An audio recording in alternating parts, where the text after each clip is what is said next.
Bonjour à tous, je suis Gilles Mancillon, je venais vous saluer aujourd'hui. Je voulais discuter, j'ai discuté de trois idées, mais je voulais commenter sur ce tableau. C'est commencer par là. C'est un tableau, c'est une sorte d'arbre de Noël. Alors l'histoire, c'est que c'est des tableaux recyclés. J'ai un ami qui m'a amené deux toiles noires qui n'étaient pas en très bon état. Parce que, bon, j'aime bien travailler sur les. Il savait que quelqu'un avait jeté ces toiles. C'est des toiles. Et donc, parce que j'aime bien travailler sur les toiles recyclées. Et en 2 jours, il y a cet arbre. Au départ, c'était juste une sorte de grand cactus qui est devenu une sorte d'arbre de Noël. Alors, puis il y a des mots qui flottent un petit peu, c'est-à-dire qu'en bas de l'arbre, ça réside sur l'espoir, le courage et la patience. Et en haut de l'arbre, il y a le bonheur, la joie et la liberté.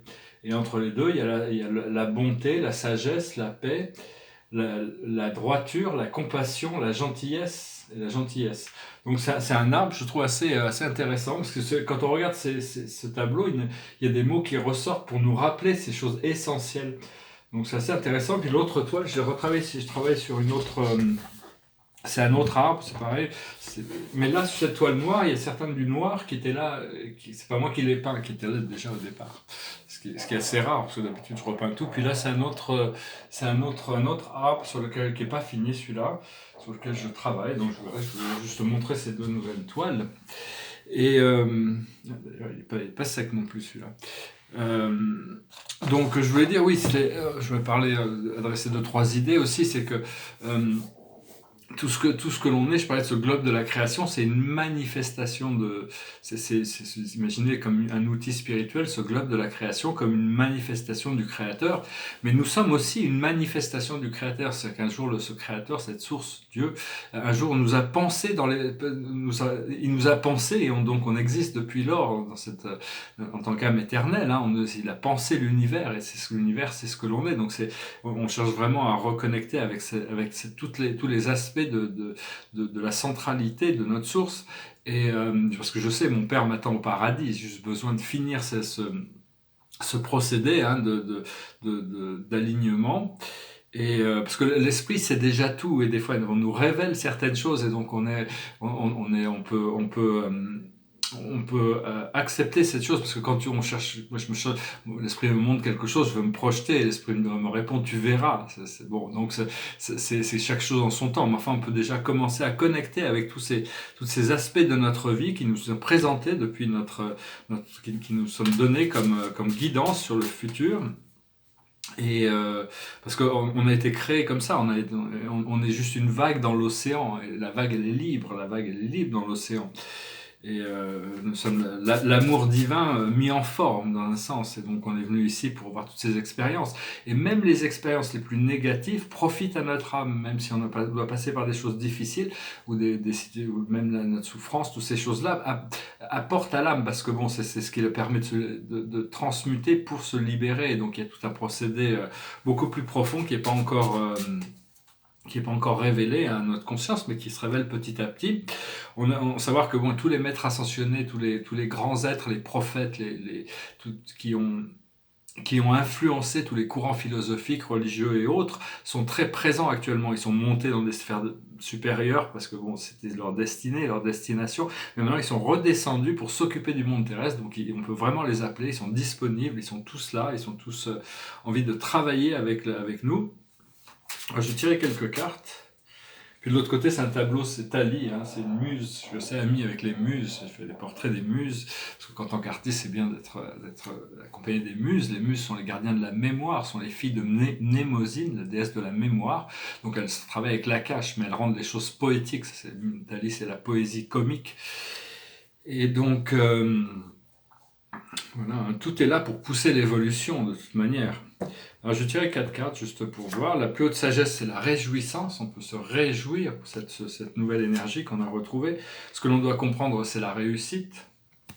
Ce que l'on doit faire, c'est l'intuition. Et l'aboutissant, c'est la purification. Il y a toujours ce procédé de purification. Des fois, je trouvais que je ne vais pas assez vite dans ma purification.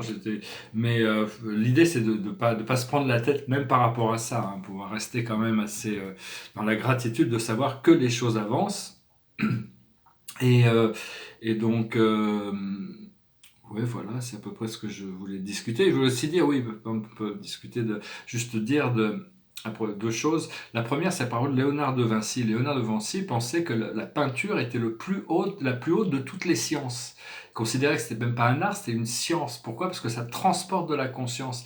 Et j'ai compris ce qu'il voulait dire par là. C'est-à-dire que la science de la Renaissance, avant Newton, qui était très aristoticienne, c'est-à-dire que tout ce qui était scientifiquement conçu comme la plus haute connaissance scientifique du XVIIe siècle, du XVIe, XVIIe siècle, maintenant nous paraît complètement sans aucun intérêt, cette science. Par contre, l'art nous a transporté des énergies que la science n'a pas pu. Et on peut imaginer que la science du XXe siècle, ou le début du XXIe siècle, soit complètement désuée si on la regarde d'ici 100 ou 200 ans. On aura découvert des nouvelles sciences qui nous vont comprendre qu'on ne savait pas grand-chose.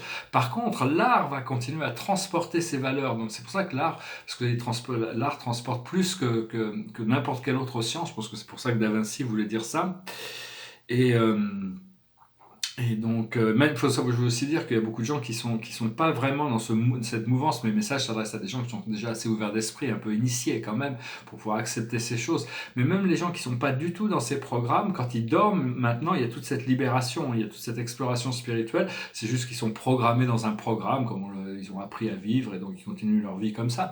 Mais il y a toute une ouverture de l'autre côté du voile qui est en train de se faire. Et je veux aussi parler de plus en plus, on va devoir développer, reparler de cet enfant intérieur. Hein. Il y a l'enfant colère, l'enfant peur, l'enfant joie. Et c'est cet enfant, disons, qu'il faut arriver à revenir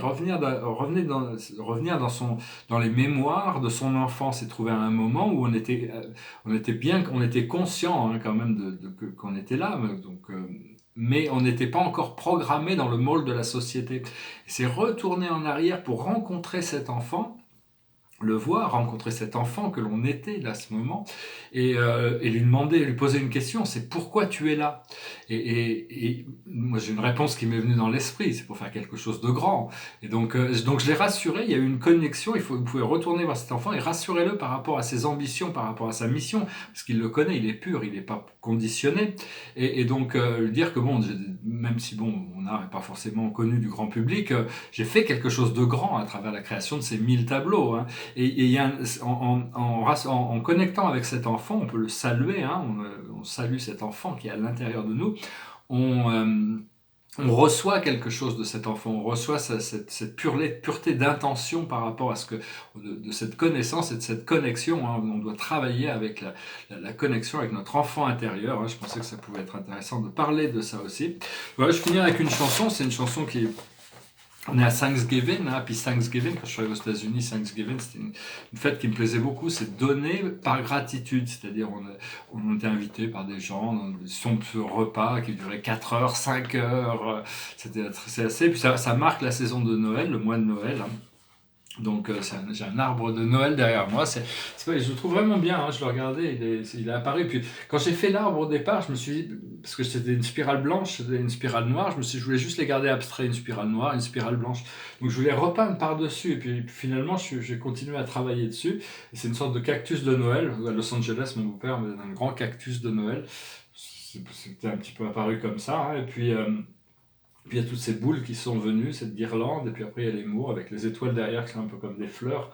Et c'est apparu en 2 jours, hein, il s'est fait en 2 jours, mais enfin je le trouve très beau. Il dit happiness, joy, freedom, wisdom, peace, goodness, kindness, compassion, truthfulness, courage, patience, gentleness and hope. Voilà, donc je finis avec cette chanson, c'est une chanson de Noël. Ça s'appelle La guerre est finie.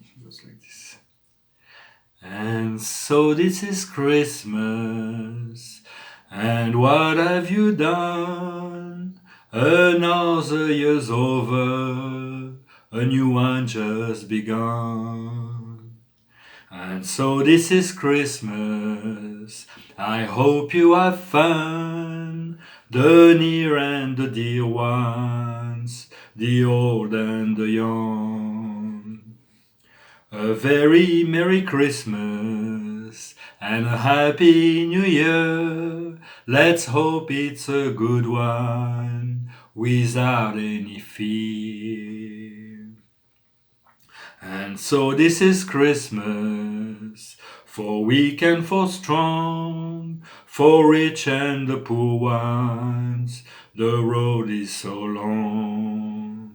And so this is Christmas, for black and for white, for yellow and red ones, let's stop all the fight. A very Merry Christmas and a Happy New Year.